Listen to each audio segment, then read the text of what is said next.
Alright? That's why the church don't deal with the Bible. They read one or two scriptures, they break the scriptures down wrong, they just don't deal with the Bible. Because it contradicts all of its doctrine at all. You gave me Romans 15 and 18, man. We dare not to speak any of those things. You got it, yeah?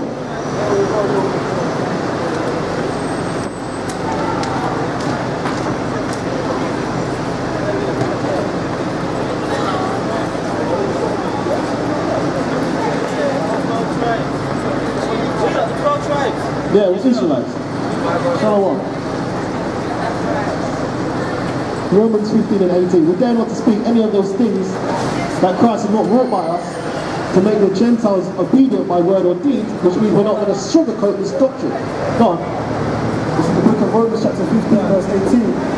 Now we're not there to speak of any of those things which Mashiach has not wrought by me. Right, and those things that Christ has not wrought by us, if I read that, go on. And Mashiach cannot work by me, can't work by me, to make the Gentiles obedient by word and deed. Right, so which means we're not going to sugarcoat this doctrine to our own people to allow them to come in. Give me Isaiah 30 and 9, but don't lose that scripture, because that scripture is perfect, that goes with that one. Alright? So you give me Isaiah 30 and 9. And let him read that again and then read this, yeah? So read that again.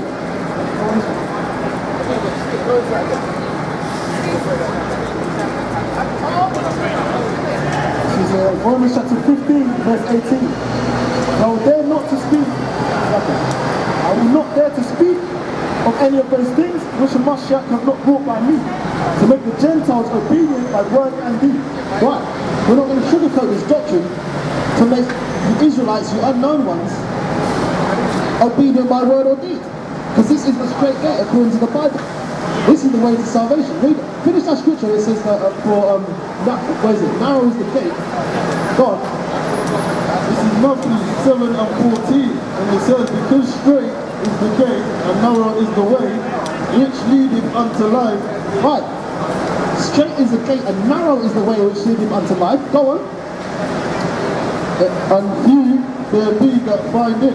No, everyone's going to be saved. And few there be that find it. No, we're saved by the blood of Christ. And few there be that find it. Right. Straight is the way and narrow is the gate which leadeth unto life, and few people find it.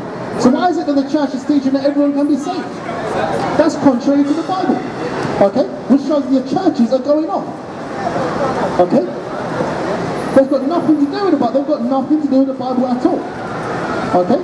That's why when this instruction comes, you lot are going to be wondering why. Have you got rid of Isaiah 30 and 9? Okay?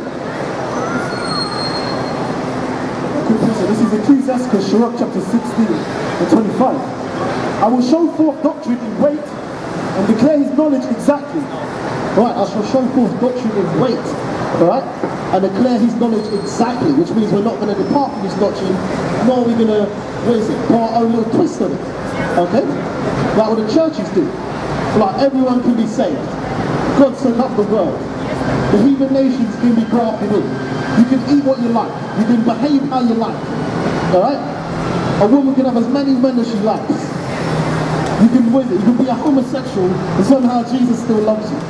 Alright? You can be a heathen nation, don't even believe in him, and somehow you make it into the kingdom. You see what I'm saying? What? It's like you're going to a party. You've been invited. You ain't even been invited. You just randomly walk into the party. You don't know who that is. You hate the guy because he's your friend.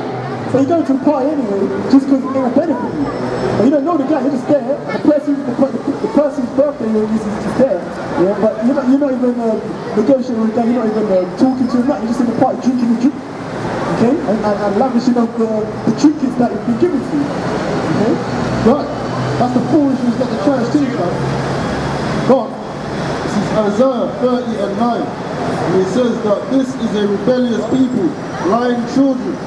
Children that will not hear the law of the Lord. Right. And that applies to our people.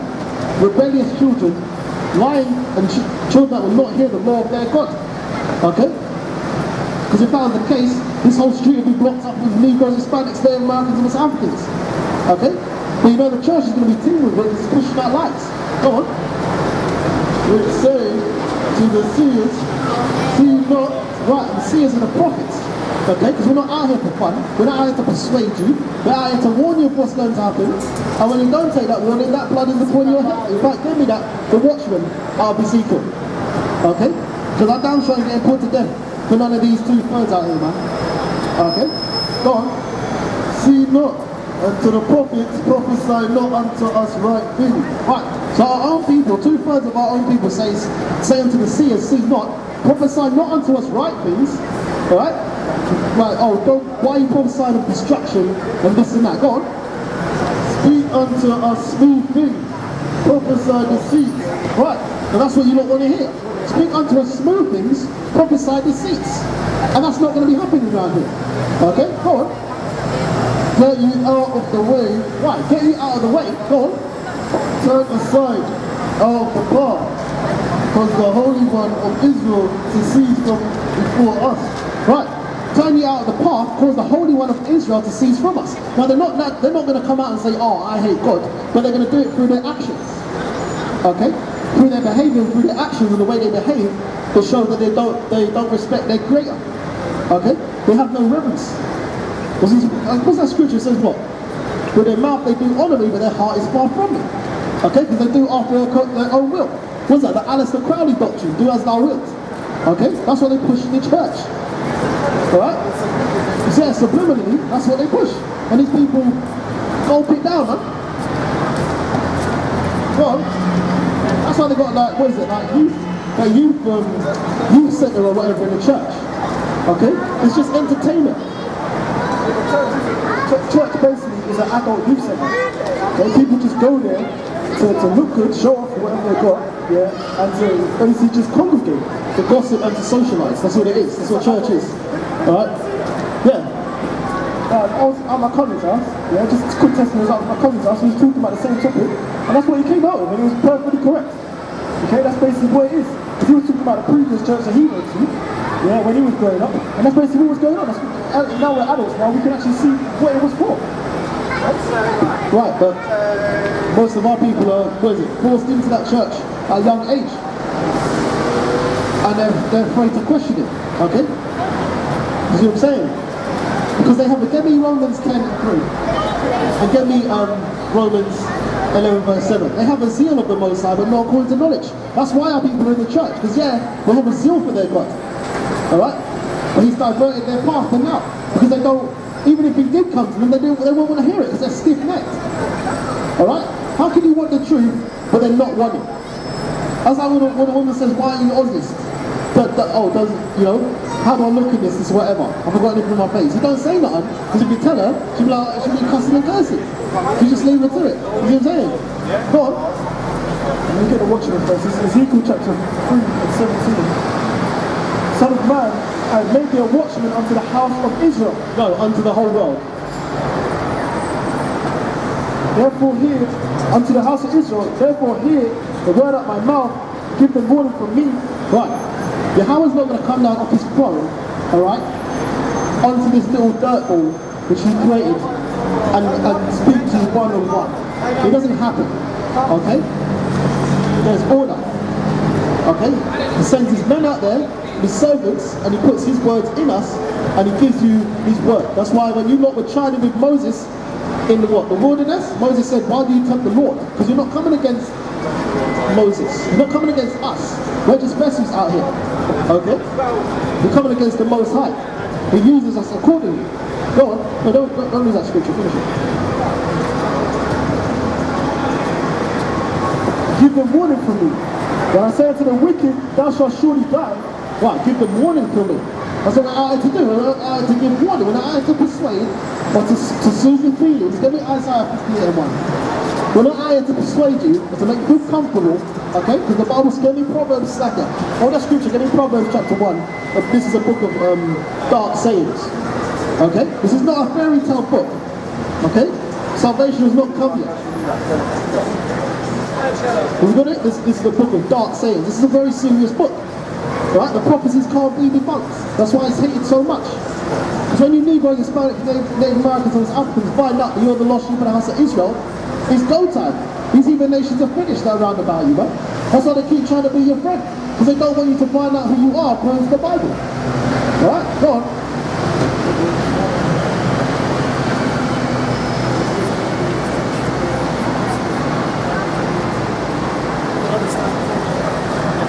One and 6.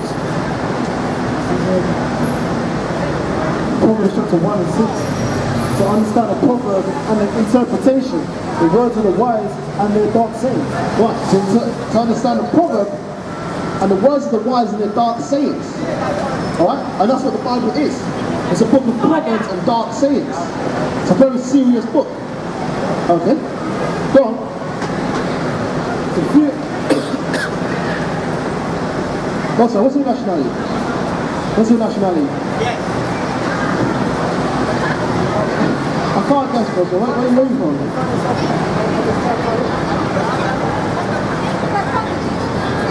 Huh? It is, according to the Bible, it is. Well, who is it? Jesus made He's what? Yeah? What do you mean? According to the Bible? Yeah. And let me prove it to you, yeah? Get it. Get me Daniel's 10 and 5, and you get me Revelations, where is it? I think it's 1 and 30. Okay. What's your nationality, boss man? Where are you from? Where are you from? You from Turkey as well? Where are you from? St. Lucia. Well, according to the Bible, you'd be a so-called Benjamin. It's like not a so-called Benjamin. Your father's side. Where's your father's side? St. Lucia. Right, you'd be a Benjamin according to the Bible. From the, where is this one? So-called West Indian. All 3 of us are Benjamites as well. Right? One sec. Let's prove who he looks like. Because all those scriptures are down there. You see what I'm saying? So when you're saying that, alright, go on.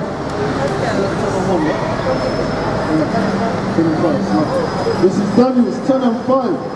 Then I lifted up mine eyes and looked. So Daniel said that he lifted up his eyes and looked. Alright, so this wasn't a vision, this is something he actually saw with his own eyes. Go on. And behold, a certain man clothed in linen, whose loins were girded with fine gold of Uphaz. Right, so which means that he had a golden girdle, okay, which is the same depiction here. Go on. His body also was like the beryl. Right, now, if you look at here, beryl is a green stone, a green jewel. And the garment that this brother here is green. So when the Bible says that his body was like the beryl, it means that he was wearing a green garment. Alright, go on.